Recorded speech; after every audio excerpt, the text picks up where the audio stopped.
সরকারের এই মুহূর্তে গুরুত্বপূর্ণ দায়িত্বের কারণে আরো বেশি ব্যস্ত সময় আমাকে কাটাতে হয়। আল্লাহর হুকুম ছাড়া শেখ হাসিনার বিদায় হয় নাই। আমরা তো উসিলা, আমরা আন্দোলন করেছি দীর্ঘ 16, 17, 18 বছর। আন্দোলন করতে গিয়ে তো সাইদি সাহেবের সঙ্গে আমার মিল তো খুব ভালো, কারণ ওনার আমি বক্ত ছিলাম। ওনার যেহেতু ব্যয়ের বাড়ি ছিল লক্ষ্মীপুর, সেই হিসাবে আমার প্রতি তার একটা দুর্বলতা ছিল। যখন এই লক্ষ্মীপুরে তাফসিরে কোরআন হইতো তখনই উনি আমাকে দাওয়াত করতেন, আমি সেখানে যেতাম। আর কাদের মোল্লা সাহেব তো ছিল এক্সেপশনাল। সুরমাতে যখন ছিলেন তখন যে আজকে কই মাছ খাওয়ার কম্পিটিশন হবে, উনি কই মাছ খেতেন, একটা কাঁটা পর্যন্ত ফেলতেন না। কই মাছের কাঁটাটা পর্যন্ত উনি চাপায় চাপায় একদম কমপ্লিট করে পুরোটা শেষ করতেন, মাথা থেকে লেস পর্যন্ত, মানে ফালানোর মতো কোনো কিছু থাকতো না। এরকম অনেক স্মৃতি মতিউর রহমান নিজামী সাহেবের সঙ্গে। যে ব্যারিস্টার আরমানের পিতা মীর কাসেম সাহেব আমার সঙ্গে দেখা হলো সুরমাতে, গাজীপুর, কাশিমপুর। তো বললো, অ্যানি তোমার এখানে এত কাঁঠাল সুরমাতে, তুমি আমার এখানে কাঁঠাল পাঠানো একা একা খাও। আমি বলি, দেখেন আমি খুব একটা কাঁঠাল বেশি খাই না, আম পাইলে বেশি খাই। আমি তোমার জন্য আম পাঠাবো, তুমি আমার জন্য কাঁঠাল পাঠাবা। আমি ওনার সঙ্গে দেখা হওয়ার পর 3-4টা কাঁঠাল প্রতিদিন কেটে কেটে পাঠিয়ে দিতাম। খুব পছন্দ করতেন কাঁঠাল। আমি 26 ছেলে ছিলাম, এই 111-এর কথা বলতেছি, পুরাতন। ফার্স্টে ছিলাম এরশাদনগরে, যেখানে এরশাদকে রাখতো ওটার নাম ছিল এরশাদনগর। পরে ছিলাম 26 ছেলে। তা আমাদের আজকের প্রধানমন্ত্রী জনাব তারেক রহমান তখন জেলে। তা আমরা তো তখন ওনার সঙ্গে দেখা করা তো আমাদের জন্য কঠিন ছিল, দেখা করতে দিত না।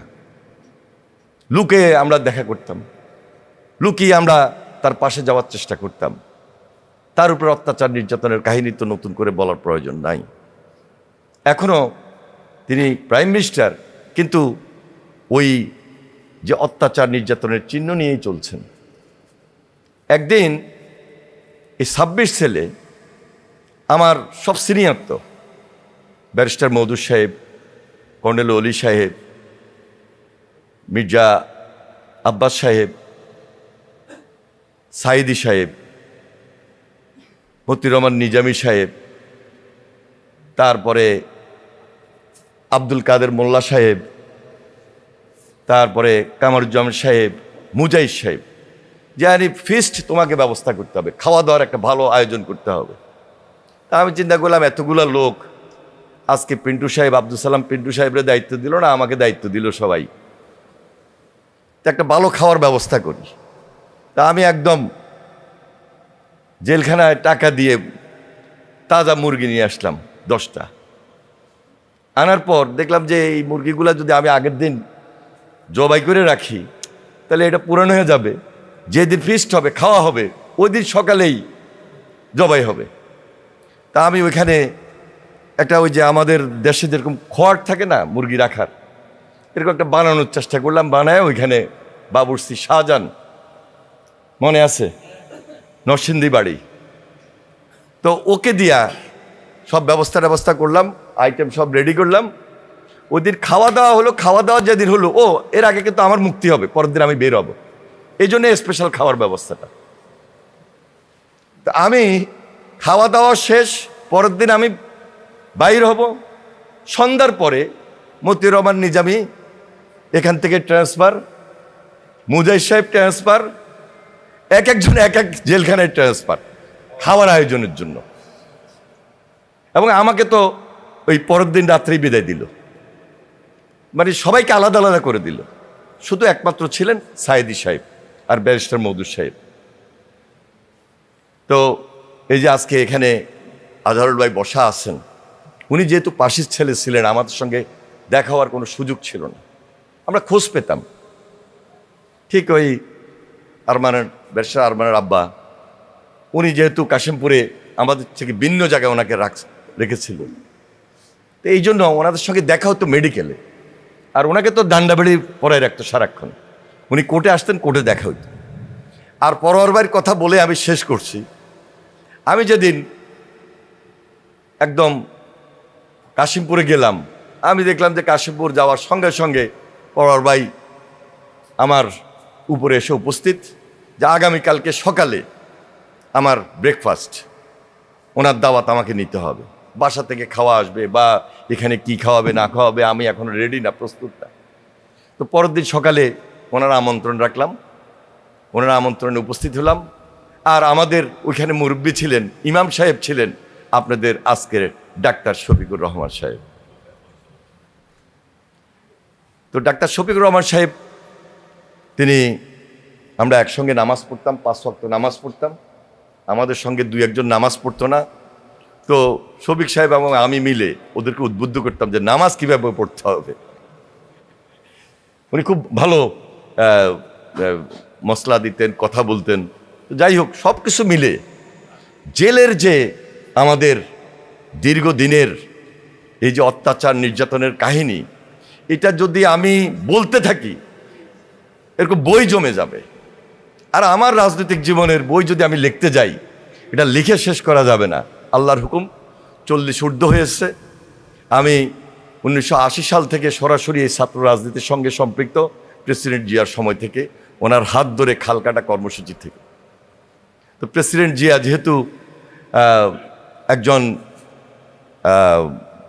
দেশপ্রেমিক নেতা ছিলেন, তিনি যে একজন মোমেন ছিলেন, ওই প্রকৃত মোমেনের পিছনে রাজনীতি করার সুবাদে আমি নিজে চেষ্টা করি তার আদর্শকে ধারণ করা। তার রাজনৈতিক দর্শন আমাকে উদ্বুদ্ধ করেছিল, বিদায় সর্বশেষ দেশনেত্রী বেগম খালেদা জিয়ার নেতৃত্বে আমার রাজনৈতিক উত্থান ছাত্র জীবনে। তো এখন পর্যন্ত অনেকেই বলে যে এখনও ছাত্রের মতোই লাগে, আপনার বয়স তো খুব একটা বেশি হয় নাই। তা আল্লাহর হুকুম, সবাই দোয়া করবেন আমরা যেন মিলেমিশে পার্লামেন্টে যেভাবে কথা বলি, বাইরে যেন সেটা রাখতে পারি। পার্লামেন্ট এবং বাইরের মধ্যে কিন্তু কিছুটা হলেও ডিফারেন্স আপনাদের মধ্যে আছে। প্রকৃতপক্ষে এই ডিফারেন্সটা থাকা উচিত না, কারণ ডিউ টু ফ্যাসিবাদের বিরুদ্ধে লড়াই সংগ্রাম আমাদেরকে চ্যালেঞ্জ দিয়ে করতে হয়েছে। পার্লামেন্টে সর্বশেষ 2008-এ যখন ছিলাম, তখন ওই প্রাইম মিনিস্টার ওখানে বসতো আর আমরা আমাদের বিরোধী দলের নেতার পিছনে বসতাম, এইভাবে আঙ্গুল দিয়ে বলতো তোকে দেখাই দিব। ওইটার প্রতিবাদও আমরা করেছি, হাসিনার কাছে মাথা নত করি নাই। তো যাই হোক, সবাই নতুনভাবে দেশটাকে গড়ব, এটাই তো আমাদের কাছে সাধারণ মানুষের আশা প্রত্যাশা। এই প্রত্যাশার জায়গা থেকে আমরা সবাই ঐক্যবদ্ধ থাকব। ধন্যবাদ সবাইকে। আসসালামু আলাইকুম ওয়া রাহমাতুল্লাহি ওয়া বারাকাতুহু। ধন্যবাদ জনাব মন্ত্রী মহোদয়কে। ওনার কথার মধ্য দিয়ে আমি বরাবরই কখনো একটা বই লিখব এই সুযোগটা পাই নাই। কতবার জেলে গিয়েছি, কতবার ডায়েরিতে পরোয়ার ভাইয়ের মতো এইভাবে নোট করেছি। ওনার যেরকম লেখা হয়েছে আমার লেখা হয় নাই। আমি এখন যেই 2-4টা কথা বলবো, ইচ্ছা করলে এই কথার থেকেও একটা বই লেখা যাবে। আমি এরশাদ বিরোধী আন্দোলন থেকে তখনই আমি একবার জেলে গিয়েছি, আর হাসিনার আমলে গিয়েছি আমার আনুমানিক ধারণা 11, 12 বা 13 বার হবে, প্লাস মাইনাস, এর কম হবে না। সর্বোচ্চ আমি জেলে ছিলাম 6.5 মাস, আর সর্বনিম্নে ছিলাম আমি এই সর্বশেষ জুলাই আন্দোলনে। 25 জুলাই আমি গ্রেপ্তার হয়েছি, 6 জুলাই আমি বের হয়েছি, 6 আগস্ট, ওইটা জুলাই, 36শে জুলাই। হ্যাঁ, আমি 1 তারিখে 6 মাসের জন্য বাজার করেছি, আমি এবং ব্যারিস্টার আন্দারুল রহমান পার্থ, সিদ্ধান্ত নিয়ে, টাকা একদম পিসির টাকা দিয়ে। ইলেকট্রিক চুলা পর্যন্ত কিনেছি, এটা কি লাগবে, 6 মাসের জন্য সব কিছু কিনে রেডি। কারণ 1 তারিখও মনে হয় নাই যে আমরা সবাই মিলে আন্দোলন করে এই যে ফ্রাঙ্কেনস্টাইন পদ্ধতিতে যিনি দেশ শাসন করেছিলেন, একটা ভয়ঙ্কর শাসক হাসিনার হাত থেকে আমরা রক্ষা পাব, সম্পূর্ণ আল্লাহর হুকুম। 5 তারিখে যখন রেডিওতে শুনলাম যে হাসিনা উড়াল দিয়েছে, পালিয়ে গেছে, তখন আমরা একজনে আরেকজনকে আলিঙ্গন করলাম চোখের পানি দিয়ে।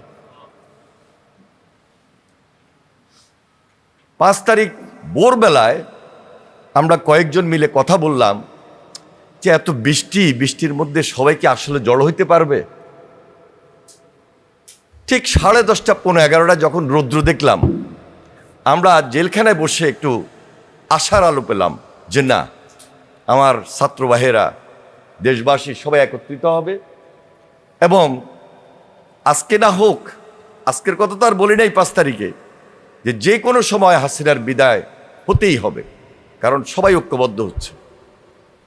এবং এর আগে প্রতিদিন যেভাবে লাশের পর লাশ, খুনের পর খুন, আমার লক্ষ্মীপুরে আমি 4 তারিখে, আমার লক্ষ্মীপুরের 4 তারিখে আমি জেলখানায় থেকে চুরি করে টেলিফোন করেছি যে কি হলো লক্ষ্মীপুরে। একই দিনে 13 জনের সেখানে মৃত্যু, জেলখানাতে একই দিনে 13 জনের মৃত্যু। ফার্স্টে আমাদের দলীয় মানে ফ্যাসিস্টের বিরুদ্ধে যারা আন্দোলনে ছিল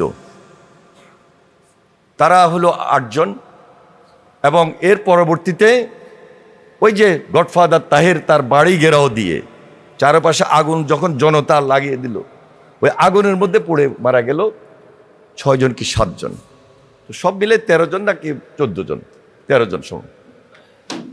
এই ছিল লক্ষ্মীপুরের চিত্র 4 তারিখে। এইভাবে তো 25 তারিখ, 26 তারিখ, 27 তারিখ কন্টিনিউ মৃত্যুর মিছিল। তা আমি এই সর্বশেষ এই কথাটা বললাম এই কারণে